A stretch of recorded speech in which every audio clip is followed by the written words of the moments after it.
example of this perpetual blame game. আর এত কিছুর পরেও পাক উস্কানি কিন্তু কোনোভাবেই থামছে না। সম্প্রতি কাশ্মীর নিয়ে উস্কানিমূলক মন্তব্য শোনা গিয়েছিল পাকিস্তানের সেনাপ্রধানের গলায়। কি বলেছিলেন পাক সেনাপ্রধান, শুনবো। Government stance on Kashmir is absolutely clear. It was our jugular vein. It is our jugular vein. We will not forget it. তন্ময়তা, একদিকে পাকিস্তানের প্রধানমন্ত্রী কোনোভাবেই তিনি মানবেন না এবং একই সঙ্গে এই ঘটনাকে উল্টে দোষ চাপানোর চেষ্টা বলে তিনি দাবি করছেন, কিন্তু এখনো পর্যন্ত কাশ্মীরের পাহেলগাঁওতে যে ঘটনা ঘটেছে তাতে পাক যোগ একেবারে স্পষ্ট।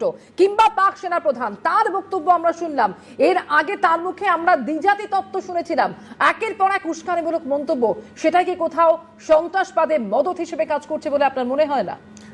দেখুন, উনি যেটা বলছেন তাতে পরিষ্কার যে নরেন্দ্র মোদীজির হুঙ্কারে এখন হচ্ছে টলমলো অবস্থা এবং কে কি বলছেন কোনো নিজেরাই বুঝতে পারছেন না।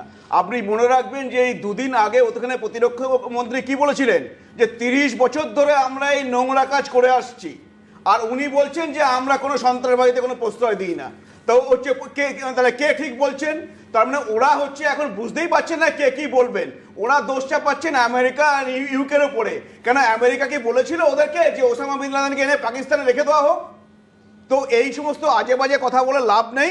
আমাদের হচ্ছে সোজা কথা যে ইন্ডিয়াতে যা ঘটনা ঘটেছে তার পুরো বদলা আমরা নেব।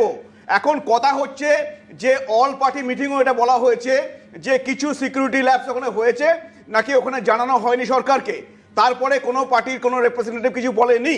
এখন আমি যেটা বলতে চাই যে পার্লামেন্টে অমিত শাহ স্বরাষ্ট্রমন্ত্রী এই উত্তর দিয়েছিলেন যে কাশ্মীরে কোনো পাথরবাজির ঘটনা ঘটে না। কাশ্মীরে জঙ্গি কার্যকলাপ 370 হটানোর পরে 70% কমে গেছে। এই যে সিকিউরিটি এজেন্সি যারা মারা যান এই আমাদের জওয়ানরা, সেই মৃত্যুর সংখ্যা 60% কমে গেছে। একেবারে, কিন্তু এত কিছুর পরেও এই ঘটনা আজকে আমাদের দেখতে হলো পশ্চিমবঙ্গে, ওই হচ্ছে মালদা, মুর্শিদাবাদে। আমি এগুলো এখন বলতে চাইছি না, কিন্তু আমি সমিতিকে বললাম যে পশ্চিমবঙ্গে পাথরবাজি বন্ধ করুন। এবার আমাকে তো বলতেই হবে।